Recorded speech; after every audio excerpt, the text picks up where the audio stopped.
Need some moving tips for your PCS move? One thing that's usually certain about military life is that you will move at some point. So, on this episode, I have so much information to share with you, and I think you will get something out of it, whether you're facing your first military move or your 10th. Welcome to MilSpouse Matters, the podcast dedicated to encouraging military spouses. I'm your host, Jen McDonald, and I was a military spouse for nearly 30 years until my husband's retirement. I'm now the mom of 4 young adults, including 1 active duty son. I also wrote the book, You Are Not Alone, Encouragement for the Heart of a Military Spouse. Through my experiences, I came to believe that we're only stronger together. Whatever life is throwing your way as a military spouse, let's talk about it.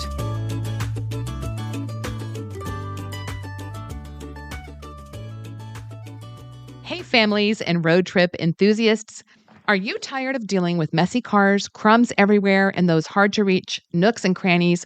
I've got the perfect solution just for you. The This Works Car Vacuum Cleaner. This compact, lightweight, and oh-so-powerful vacuum is here to save the day. Equipped with a HEPA filter, it's ready to tackle everything from pesky crumbs to those unexpected food spills that happen on the go. Say goodbye to messes in your car or truck. No more worrying about sandy beach trips or dealing with a coat of dog hair. The strong suction of this vacuum is designed to solve those pesky problems with ease. Plus, it even comes with a top-of-the-line washable filter for long-lasting performance. Convenience is key. The car cleaning kit includes 3 attachments for detailing, a handy carry bag, a filter brush, and even a spare HEPA filter. Keeping your car tidy has never been easier.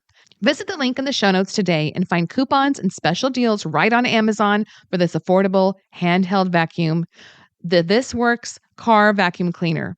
That's this, W-O-R-X, all one word, This Works. Kiss those messy car struggles goodbye and enjoy a spotless and fresh interior wherever your adventures take you. Hey there, this is your friend Jen, and on this Best Of episode, I am sharing a past episode called Get Ready for PCS with these expert moving tips.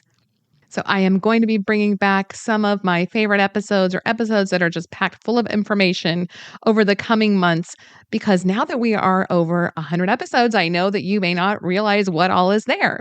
So these are episodes that are my favorites or something that I think that you could really benefit from, or I just want to share again. Having been through 13 moves as a military family, I'll be sharing some moving tips sprinkled with some funny stories and wise advice from other military spouses and listeners. We're talking about prepping for a move, moving with kids of all ages, moving with our pets, moving overseas, and even some thoughts about when it seems like all of your friends are moving, but you're stuck.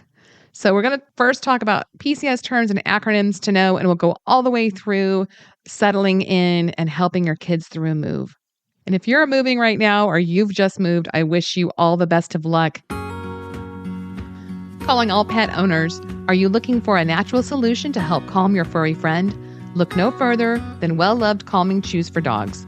With all natural and holistic ingredients, their customers rave about the hours of calming relief these delicious soft chews provide for their dogs. Made in the USA and veterinarian approved, you can trust the quality and effectiveness of well-loved calming chews.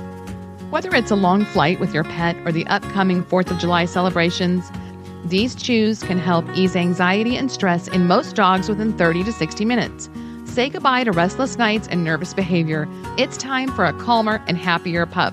What sets well-loved calming chews apart is not only their calming effects, but also their irresistible taste. Dogs love the delicious, soft chews, making it a breeze to give them the relief they deserve. If your pet is affected by the 4th of July fireworks or summer thunderstorms, prepare now. Well-loved calming chews for dogs are the solution you've been searching for. And don't miss out on upcoming Prime Day deals on Amazon July 11th and 12th. You can also save with their subscribe and save options or by buying 2 or more of selected items. Visit the link in the show notes to find out more and order your well-loved calming chews for dogs today.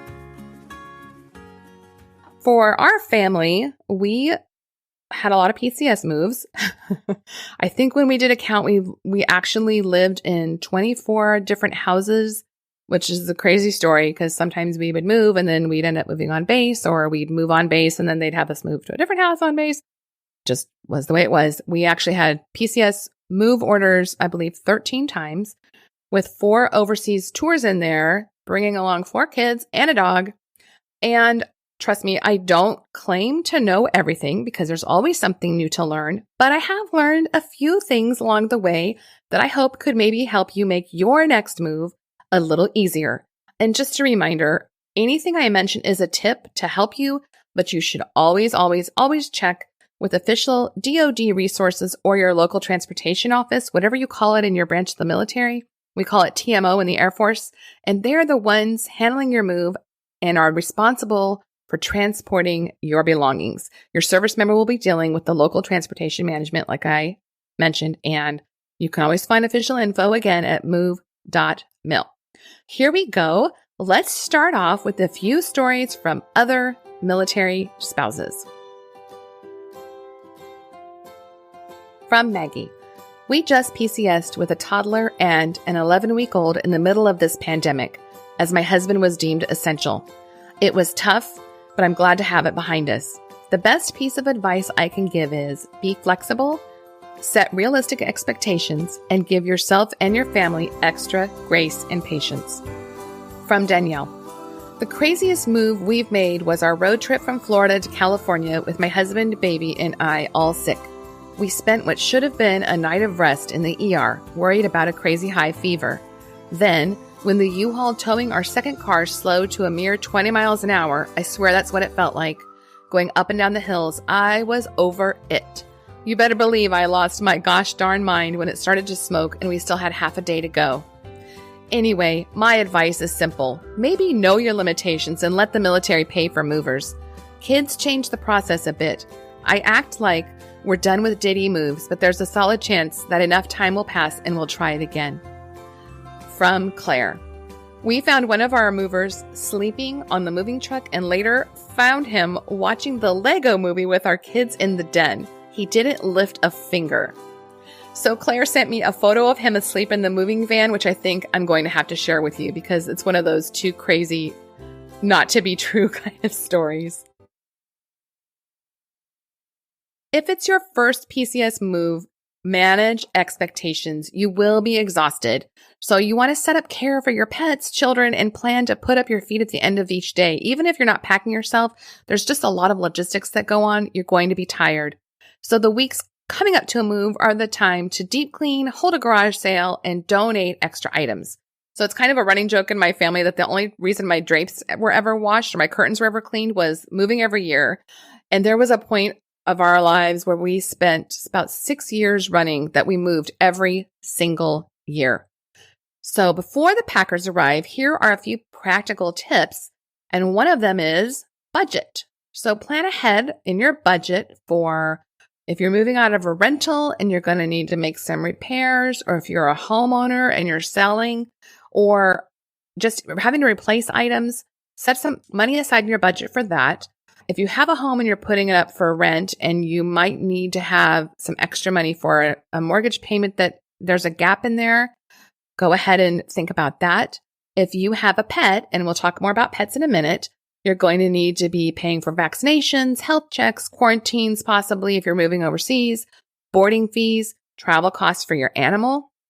Moving your vehicle. If you're moving overseas and you have more than one car, you may end up paying to ship another vehicle or a motorcycle or something else. Think about that you're going to have to restock your home. So you'll be doing like a huge grocery shop, or you're going to have things that you need to fill spaces in. So I wrote an article about this for Military by Owner, and it's called Don't Forget These 5 Expenses in Your PCS Budget. And you can find out more about all of those categories. So some more tips before the move. Create a PCS binder.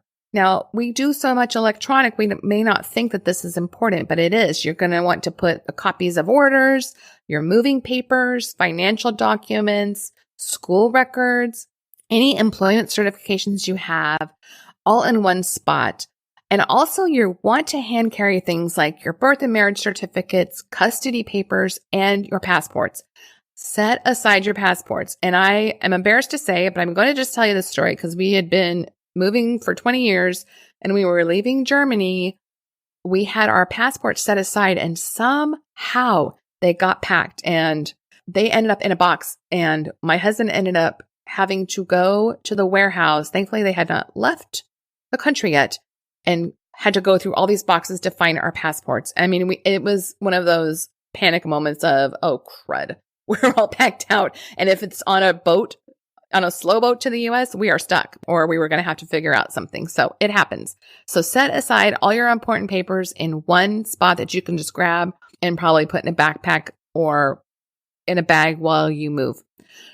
You can start grouping items how you'd like them packed. So taking down artwork, wall hangings, putting together like throw rugs and towels and things like that after you've cleaned them. Also, you'll want to contact your local utility companies where you're going to find out their rates and deposits so you're not caught off guard when you arrive, and check in with the ones where you're leaving to see how much you're going to owe and what the dates are where you need to cut off cable and things like that. So here is a pro MilSpouse tip, and a lot of people don't know this. Did you know that you may be entitled to pro gear as a spouse? So professional gear is professional books, papers, and equipment, PBP&E. For the service member, they have a set amount, but as a spouse, you may be allowed up to 500 pounds of professional gear of your own, and that won't count against your weight allowance.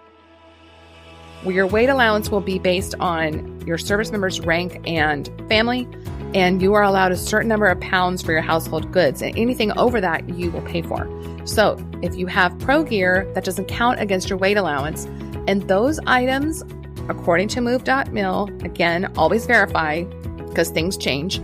So these are defined as something you would need necessary for employment or community support activities at the next duty station or a later destination. So you have to do this ahead of time. You can't just be on the day of moving, oh, that's my pro gear. That's not going to work. Of course, you have to do paperwork. It's the military, right? So if you think you might be eligible to move some pro gear, that would be something to definitely find out about. So another thing you can do before the move is start to build excitement by looking at websites and social media for the new assignment, whether it's schools for your kids or groups for you. So there is a pre-PCS school checklist I'm going to link to, and you can look at sites like Great Schools and School Digger to get ratings and reviews for schools. If you're homeschooling or using a private school, make sure and research your state laws before you arrive so that you know what to expect. For overseas moves, you will be assigned an overseas sponsor. Is somebody that's living there that will help you with some of the logistics of the move. They can even send you like floor plans of housing. They may be the ones that come get you from the airport and kind of show you around. But kids can have their own sponsor too. There is a military youth sponsorship program. So I will link to a resource where you can find out more about that. And then there's also a site called Military Kids Connect, where kids can connect with other military kids before they arrive. And we'll talk more about helping kids cope in just a minute. Another thing you might want to do is take photos and videos of your items, especially high value items. You might need to get an appraisal if you have something especially high value.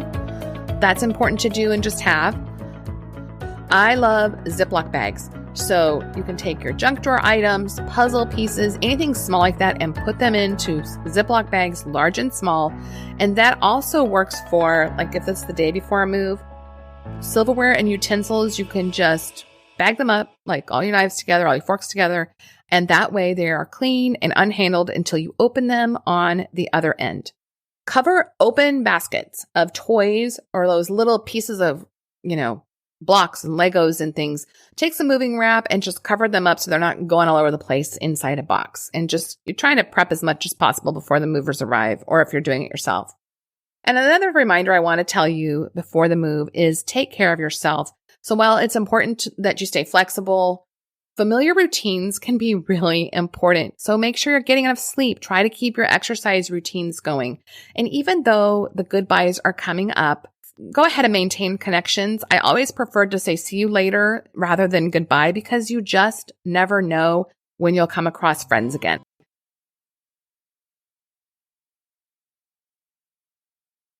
So on moving day, keep your sense of humor. The best laid plans will come unglued, so it's just better to expect it and then laugh. military spouse, Betty says, Murphy's Law may very well come into effect. If something can go wrong, it will. Just remember, it will all pass in time, and you will soon be laughing about the stress of a move.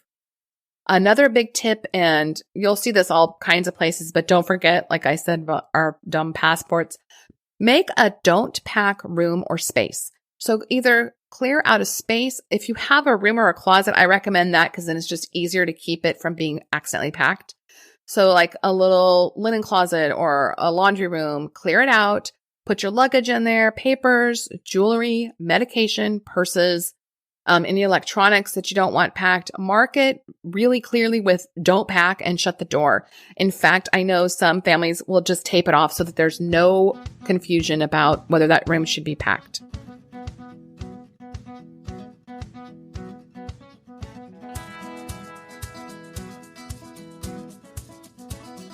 From Jennifer DeFreitas. She says, make sure to separate the things you need to keep out. I would pack suitcases and a couple of boxes of necessities and keep them in the car because they will pack everything so fast that you'll end up with nothing. This happened to my husband when he was single. He literally had no clothes and had to buy new. Funny story, they packed my husband's trash. A year later, when he returned from Iraq and we were married, we opened a box that contained a full trash can. Luckily, it was just paper products and empty Doritos bags. So I'll tell you a couple of funny things that we've had packed. One time I was opening a box and I came across a Snickers bar with one bite out of it. And I still would like to know the story of that because I'm pretty sure it was our Snickers bar. So I don't know if that was a kid or a mover that took a bite, heard us coming, shoved it in a box. I've had wet dish rags packed. I've had Tabasco sauce. There was one time I was opening a box and I could smell it and it had broken because it was an overseas move and there was a broken bottle of Tabasco sauce at the bottom. And the funny thing was none of us ever have eaten Tabasco sauce or owned it. So again, would love to know that story. I would definitely agree. Empty out your trash cans. Do not leave dirty laundry in the hampers because some movers will quite literally pack everything. And there's a friend of mine that had one of those little tiny box turtles. The movers packed it. Like, you can't make this stuff up. And we're not going to talk about the end of that story. But moving on. On that note, make an unpack first box. So whether you put this in your car or have it packed, put together and clearly mark a box or two of things you don't want to have to hunt for in your new house. So things that you'll need for sanity when you first arrive: bedding, pillows, towels, toilet paper, paper plates, plasticware, shower curtains, rings, broom and dustpan, towels, sheets, an air mattress, coffee maker, a couple of pots and pans, wine glasses, sippy cups, or whatever else you consider essential that you were not going to have the time or energy to have to run out and grab. Just have it and mark it really clearly. Unpack first. Also, on moving day, color code. A lot of people will use color code for their kids' rooms. And here's the beauty in this. This was a really smart one that I didn't realize until the end of our time moving, was taking that washi tape or that pattern tape and pick one for each room or child. And then even though they're going to mark on the box what room, sometimes it's very vague. It'll say like kids' room and you have 4 kids. You're like, which room? So you just put a piece of that tape on the box as they're packing them. And then when you get to the other end, you put an X on the door with that same color tape. I hope this is making sense. And they won't have to ask you. They'll just know that the box with that same pattern goes in that room. And that just takes away some of the, where does this go question. So the other thing we do is feed our movers. A fed mover is a happy mover. I know a lot of them get pizza over and over. So we actually ask them, we'll just say, would you guys prefer pizza? Would you rather have sandwiches? And they're always really grateful because sometimes they've had like pizza 4 days in a row, which not that they're not grateful for free food, but we will usually give them a choice. And I always keep water bottles and sodas and I let them know that those are for them. So they don't have to keep asking me if they can have it. So I'll just make a big cooler and put it out for them. And I would say keep a watchful eye. While you can't be everywhere, especially like if the service member is not there with you and you're kind of handling it alone, just walk around, maybe have a friend come over and keep an eye on packing as it goes on and speak up if you don't feel items are being handled correctly. you will have somebody from the military that's representative that you can contact to, it should be like a QA person swing by during the day of your move, or find out from your service member who the contact is, that if you have a concern, stop things and speak up. Don't leave it. These are your things, and it's important. So, I mean, honestly, most of our moves have gone pretty well, but we've had some bad moments. I remember when we were in Guam, they were taking down this big cabinet off the moving truck, and I could see as they were moving it off the truck that all these pieces were falling out of the bottom of it. And what had happened was, it was our game cabinet and toy cabinet, and rather than taking things out of it, they had just wrapped the whole shelf and moved it. It had gone all the way across the Pacific Ocean like that. So as you can imagine, everything had kind of rattled out, and it was a mess. We've also had things happen where one time somebody packed heavy weights, dumbbells in the bottom of an antique china cabinet. I do not know what they were thinking. I guess they were just like, oh, I'll stick these in here. We've had glassware put in a box with no packing materials for overseas. And so it's just trying to kind of keep your eye on it. You know, they're not always going to pack things like you would, and speak up if you need to. Another thing I ask the movers to do is screws and bolts for beds, cribs, shelves. Ask them to tape the hardware to the piece of furniture that it goes with if they're taking things apart. I do not like those bags or boxes of all the hardware, because it's hard just to kind of sort out what goes with what on the other end. So I'm always thinking about, like, what is this going to be like when I go to unpack? On moving day, because it could take more than a day, pack the bed and blankets last. Because if we have one last night in our own bed, then we're going to take it. I also ask that they leave a couple chairs out till the end so that I'm not having to stand up all day, which sounds really lazy, but it gets really tiring. If you're just standing there because you have the little clipboard and the checklist and you're kind of trying to watch things, I need a chair to sit on. So maybe just leave out a folding chair or something. I would also say this is not like a moving tip. Take a moment and take a picture in front of your old house, because you may never be back that way again. I do really wish I had more of that sort of thing. So here are some tips for moving with kids. From Andrea. For moms with kids, I let my boys pack books and activity books in their backpacks. I usually get them new books for the occasion. That way they're interested. Then I choose a small bin for each of them, and they get to choose toys to bring. The only rule is that whatever they pick has to fit in the bin. There are usually 2 items that they can carry and take care of on their own: the backpack and the bin. Jessica says, on flights with small children, use your car seat if FAA approved. If your car seat isn't approved or you cannot manage to bring it on board, use a Kids Fly Safe harness. It makes the lap belt into a 5-point harness, and the kiddo is secure and safe. Always pack an overnight bag carry-on. Call ahead to see where the USO is located in relation to your flight terminal, and also see if there's a porter service. If you're driving, pack a diaper, clothes change, plastic tote, and keep it at the foot of the car seat. Spare clothes, wipes, diapers, medication, shoes, snacks, changing pads, and Ziplocs. It makes it easy if a child gets sick or you have a quick rest stop. You can use the Ziploc to store soiled items so you can see them. I've thrown away one too many cute and special outfits because they ended up in a grocery bag. Dasha says, always inspect what you expect. Our 10-year-old son packed his own suitcase, and I didn't find out until later in the hotel that his bag was full of toys, no clothes. That's hilarious. Laura says, so many stories. One move we did, I was 5 months pregnant, has the most stories. We drove from South Texas to Montana over 3 days' time with 2 cars, 5 children, and me 5 months pregnant in July. M. Baker says, best PCS advice is to be flexible and go with the flow. Plan your stops throughout the trip to see new things. When you're in for the night, instead of just sitting in a hotel, explore the area. Emerson says, our move to our first duty station, we took the train. Our car wasn't going to be able to make the cross-country trip, and it was really too small for our growing family anyways. So we sold it the day we left and took a very relaxing trip from Philly to El Paso for 4 days. Our youngest was only 6 months and still nursing at the time, so I really didn't want to fly.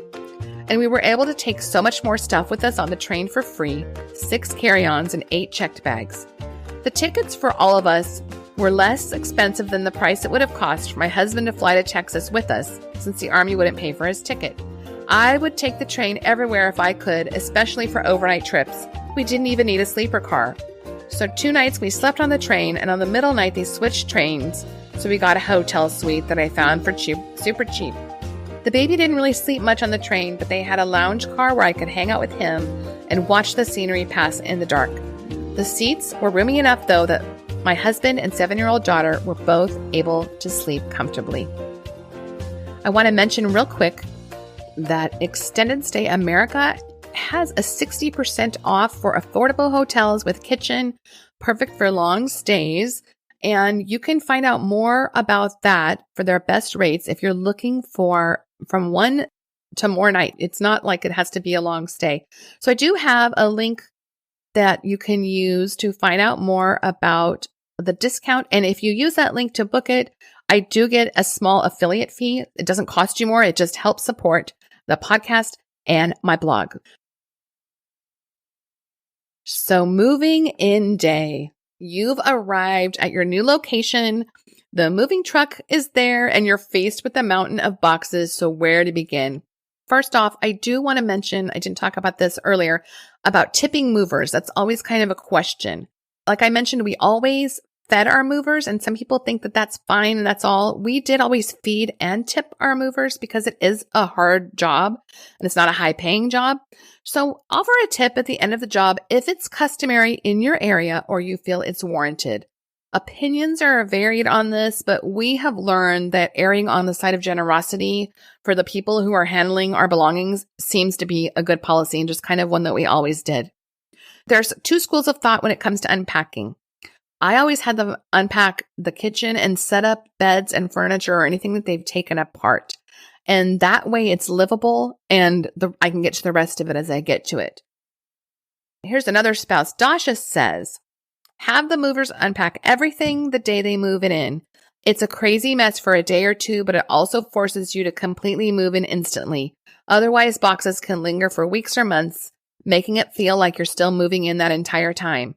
Bonus of having the movers unpack is that they haul away all the papers and boxes, and all you have to do is put stuff away. So I have done that once. Felt like I was drowning. So I usually, like I said, had them unpack part of it and got to the rest, called them to come pick up boxes. So unpack the bed and couches first, because no matter what else happens, you're going to be ready to fall into your own bed. I usually also start with the kitchen and living areas and set the rest in the garage to deal with later. If you have your beds or a place to sleep set up, that helps you if you have little ones that need naps. Get your kids to help unpack. This gives them something to do and kind of helps them feel some ownership in the new place. And as mine got older, they completely unpacked their own rooms while I would work on the rest of the house.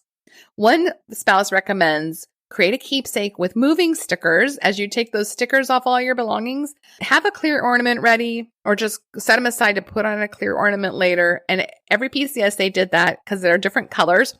And each PCS will provide a unique holiday decoration. Now, if you're just arriving, in whether or not you're a seasoned spouse or not, attend newcomers briefings. If you're brand new to the military, that'll be great for you to kind of get a feel for what is available. If you're more seasoned, it can give you some ideas for plugging into your new community and just help you make connections. From Michelle, I don't have any tips. This is only my second PCS move, my husband's millionth. Our first together was utter chaos, getting married, shuffling kids around, household goods getting packed up a month early, moving across the country to possibly the most remote Army post in the country. And this one is no different. A pandemic, orders continuously being changed, a high school graduation, big quotes because we all know how that is right now, 2 adult children moving out, buying a house in another state before the pandemic hit the fan, and getting ready to move with just an 8-year-old and our dogs all by myself. Yeah, I think I would say you've already packed a lot into just 2 moves, Michelle. So moving on to an overseas move.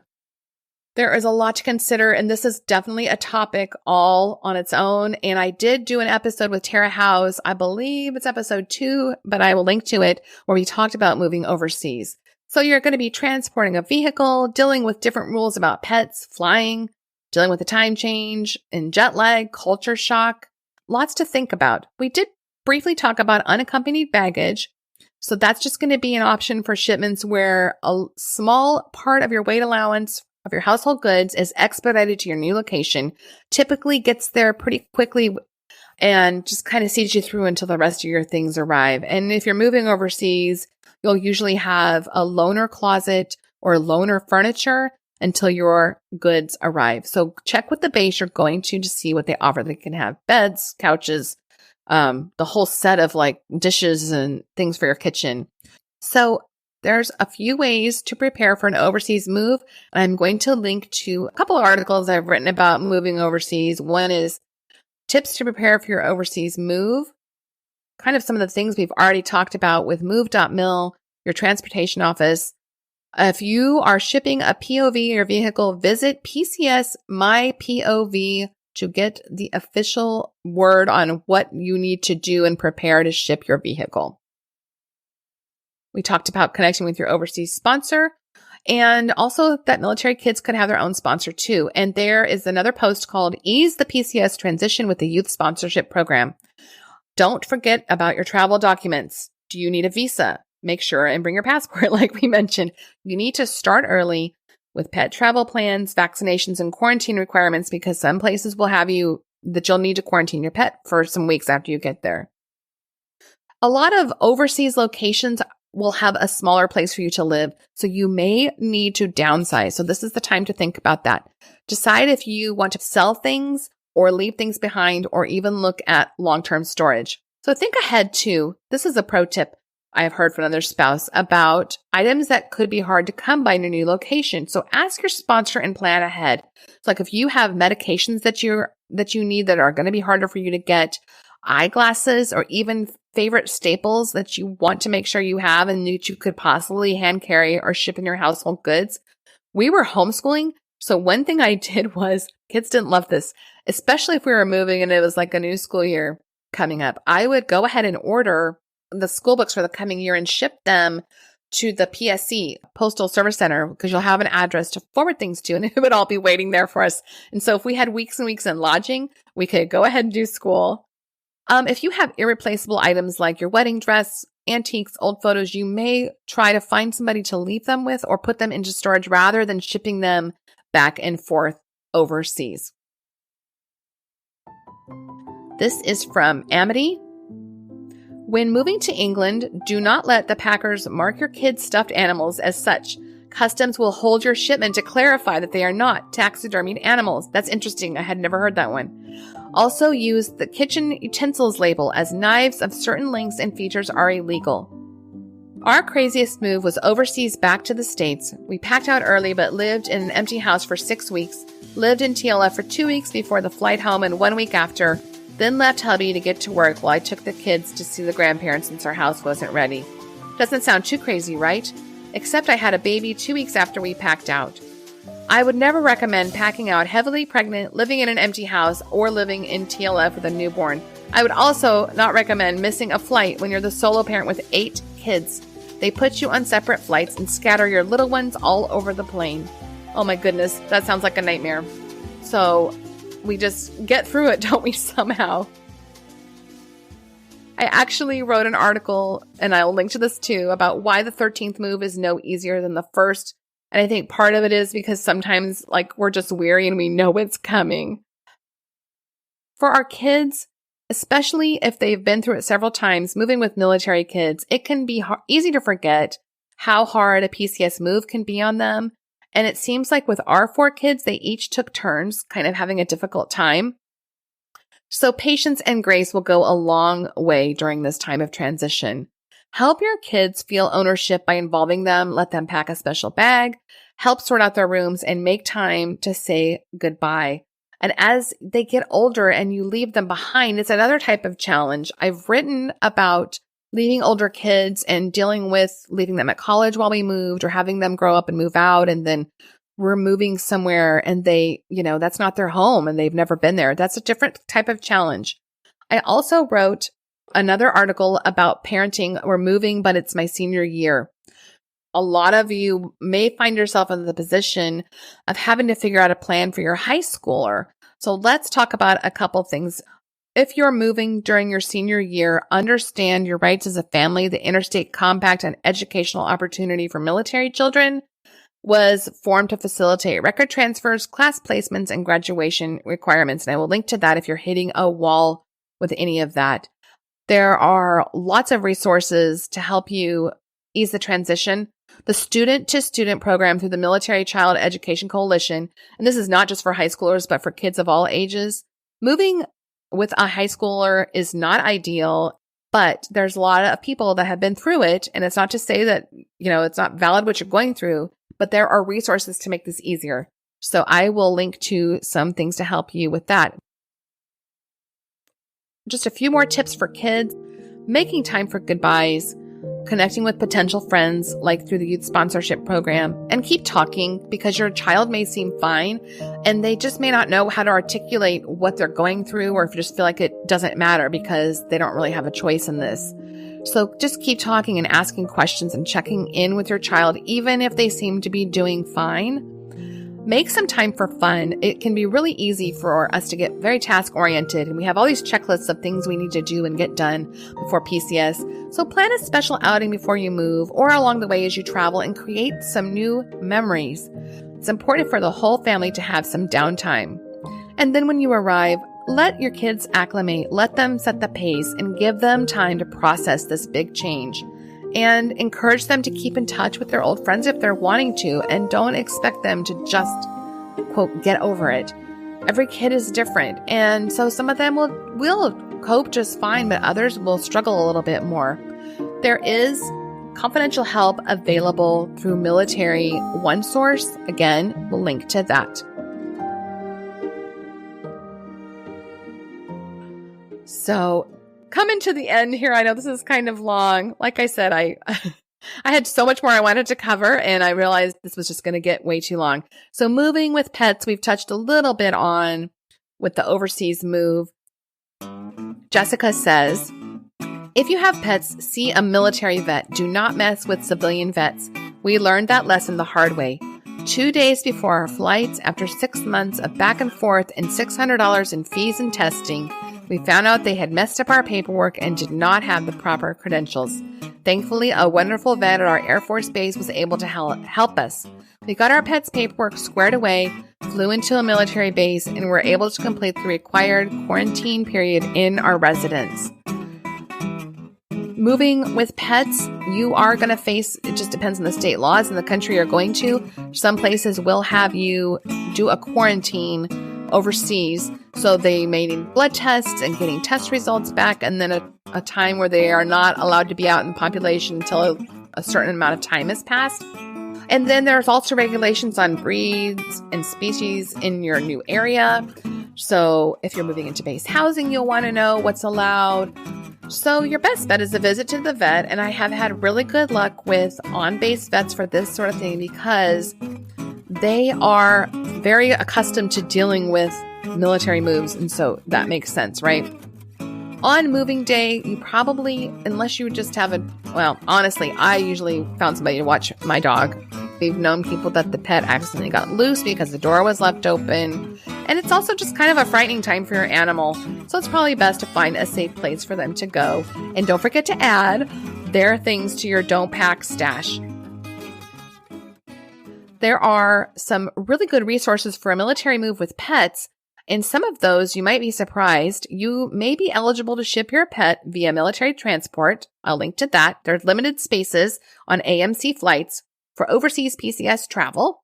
And I think there's like a limit of 2 pets per family. So I will send you to the right location to learn more about that. There are also pet transport companies, and they will handle all the details of shipping your pet overseas or even domestically, help you with quarantine and immunization paperwork. But of course, that's going to cost you, and not all companies are equal. So it's recommended to use the International Pet and Travel Association site because they are already pre-screened. There's also pet relocation grants. So the cost of shipping a cat or dog can run anywhere from $200 to $1,000. And then there's all these other fees. So there are several associations that provide pet relocation grants. Operation We Are Here has a list. American Airlines offers 50% off of pet transport for military members. And there's a couple of other places I'll link to that have some grants and help with costs. And there are even pet foster care. If you are facing like a remote military move or deployment and you need to leave your pet behind temporarily, there's some places to connect with temporary pet foster care. So as we come to a close, I did want to just touch on really quick, even though PCS moves have been temporarily put on hold, at times it can seem like all your friends are moving on and you're stuck. And so I've always tried to put my best foot forward. It's not always easy, just depending on especially if you don't love the place you're living. It's worth making the effort to not be miserable. So if you find yourself in a not so perfect scenario, how can you manage at a duty station you just don't love to just, if you're listening to this and this is not your year to move, or you have a long time, or you've been in a place a long time, just start small, find something you like and kind of focus on that, whether it's just a little coffee shop that you love, a park you love to go to, or some food that you have never had before. Just find one thing and try to focus on that. Remember that it's not forever. Most of us will be moving on soon. So if you have an annoying neighbor or a job you just don't love, just remember you'll probably not be there forever. Look for your kindred spirit. You know, that sounds cheesy, but you just never know where you'll find somebody that's very like-minded. Playdate, newcomers orientation, spouse meeting, even a neighbor. Keep a lookout, because finding a true friend to share a not so great duty station can really turn the whole experience around and turn it into your favorite. So how about you? Are you moving soon?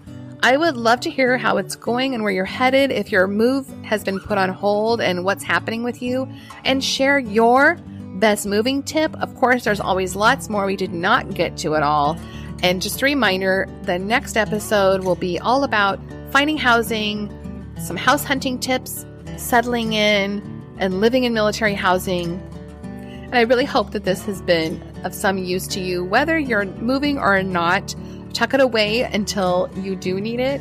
And as always, wherever in the world this finds you, whatever you're going through, I hope you're doing great. And I'll talk to you next time.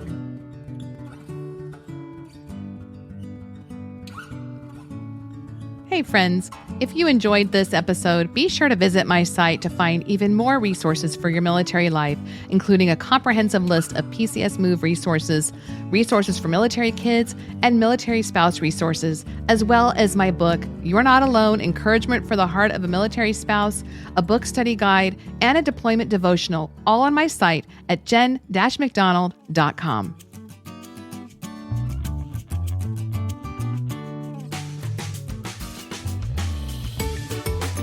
Thanks for listening to the MilSpouse Matters podcast. Connect with me at jen-mcdonald.com or on social media as @MilSpouseMatters. You can find even more military life support with my book, You Are Not Alone, Encouragement for the Heart of a Military Spouse, and my other podcast, The Christian MilSpouse. Love the show? Please subscribe and leave a 5-star review wherever you're listening, and then share it with someone else who could use it too. Until next time, have a great week.